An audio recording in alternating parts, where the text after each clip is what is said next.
in Buddhism, it's very clear that that is not the way to progress. The Buddha said again and again, acknowledging one's mistakes, just that much, forgiving, letting go, is progress on the spiritual path. That's what you should do. Acknowledge, forgive, just let go, finish with it. So you don't have to carry around the past with you, nor do you have to carry around the future. You don't own any of this.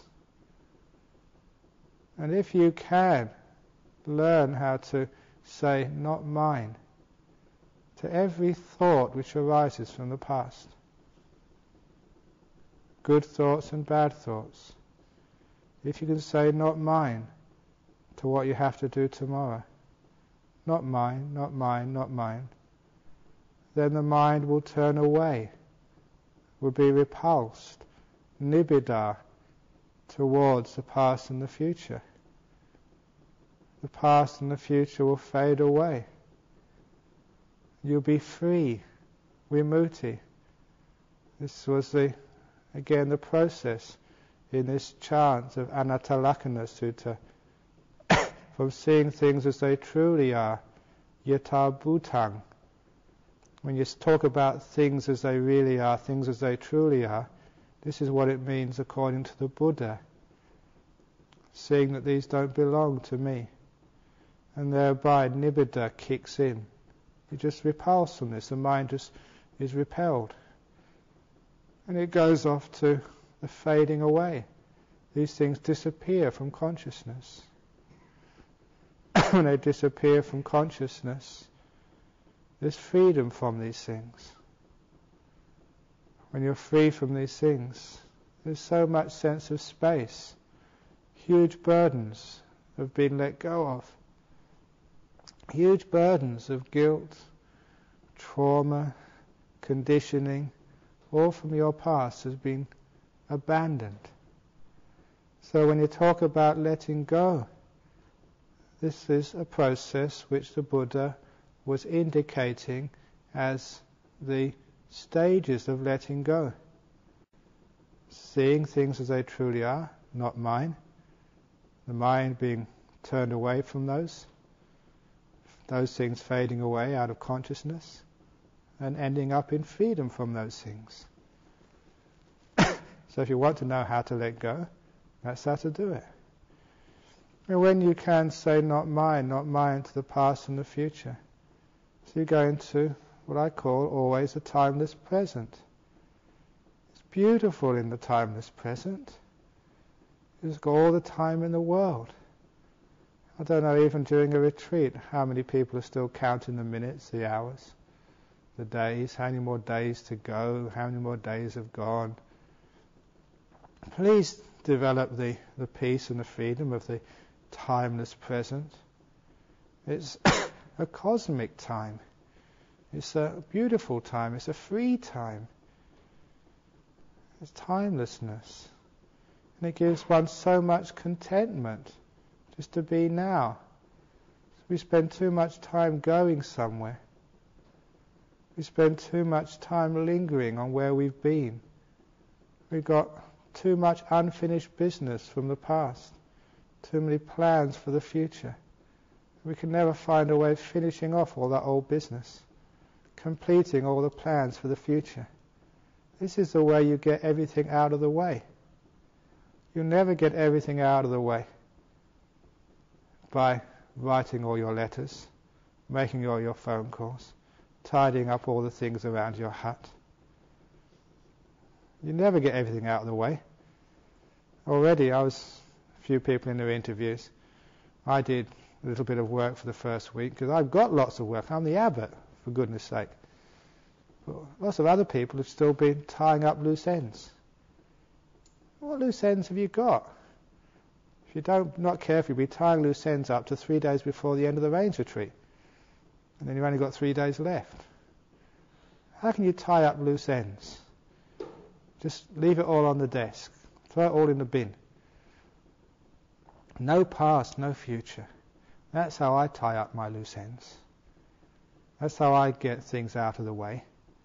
Not by completing my business, by completely ignoring it, letting go of the past and the future. Otherwise, I'd be a psychotic abbot. I'd never have any peace. There's always another telephone call. There's always another problem. There's always another thing to do. There's always another leak in the plumbing. There's always another person going crazy in town. There's always another person who wants counselling.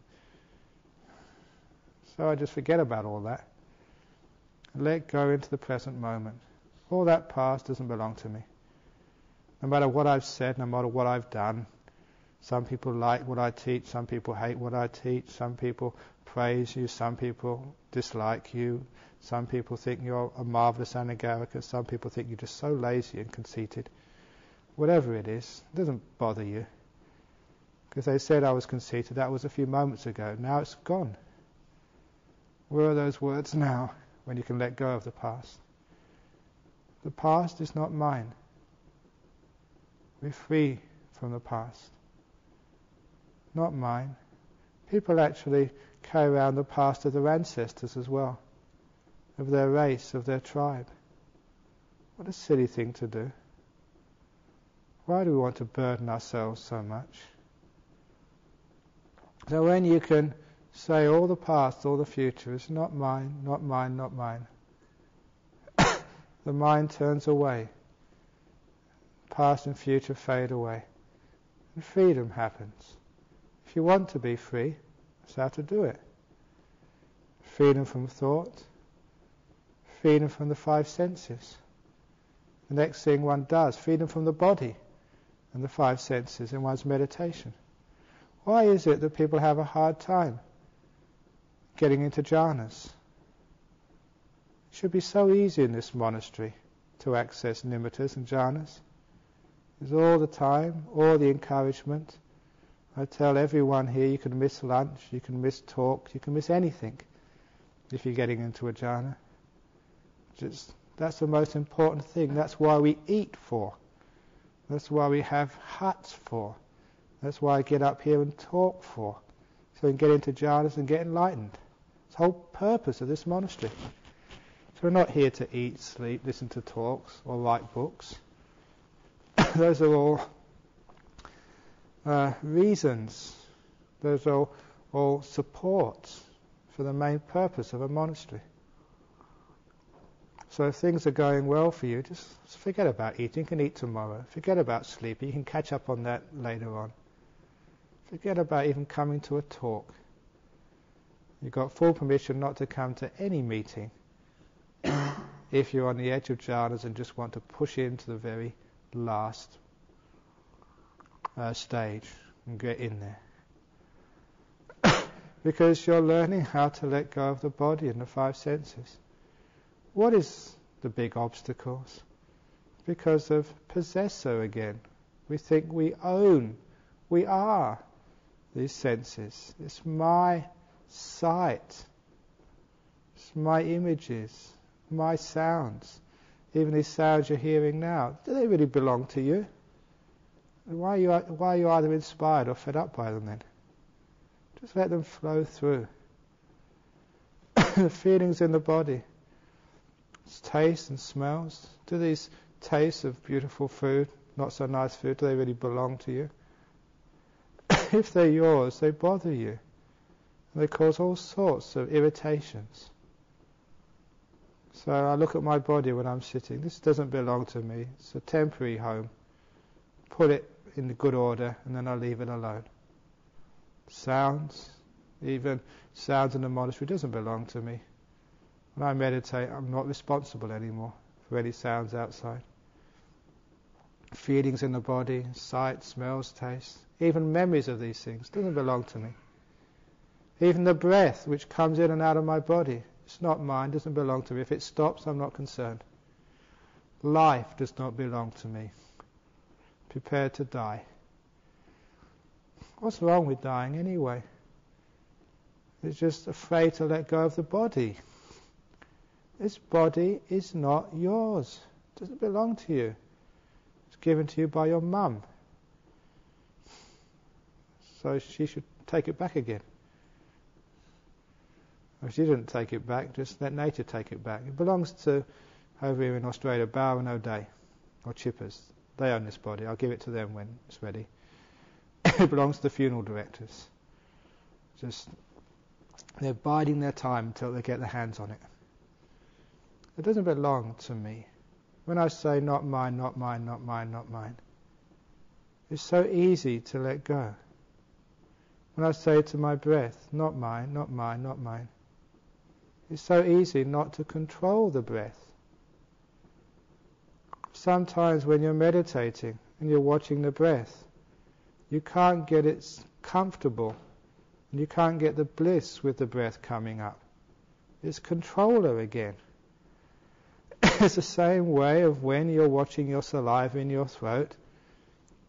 As soon as you start watching it, it's so hard to watch saliva without controlling it, without getting involved and getting bothered by it. So if you're aware of your saliva and it's causing you a problem, say, not mine. What should you do? It's not mine. It's not my problem. Nothing to do with me. It's just a feeling which comes up. That doesn't belong to me either. Not mine. And then these things fade away. And you're free from them. As soon as you think it's yours and a problem, then you're in trouble.